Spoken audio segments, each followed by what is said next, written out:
রবিবার ছুটির দিন, আমার বউয়ের দ্বারা কিচ্ছু হয় না রান্না। 3 দিন ধরে খাওয়াইনি আমাকে আমার বউ, 3 দিন ধরে খাওয়াইনি। আমরা দেখতে পাচ্ছেন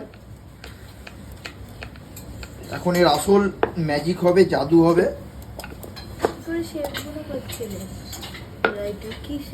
This is the shape in the machine. This is the shape in the machine. And this eyes. And this eyes. And this mouth. The complete.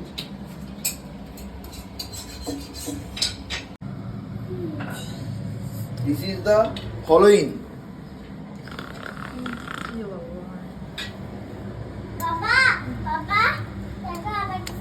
আমার বাবা এখানে পরোটা বানাচ্ছে এই শেপে, আর মা এটা ভাজতে ভাজতে হাসছে এখানে। আর এখানে আবার সানডে আমরা রান্না করছি একসাথে কিচেনে, আমরা সবাই আছি। এখন দেখতে পাচ্ছেন একজন নাচ করছে, একজন এখানে ঘুরে বেড়াচ্ছে, সাধারণ রান্না করে খাওয়াচ্ছে। দেখুন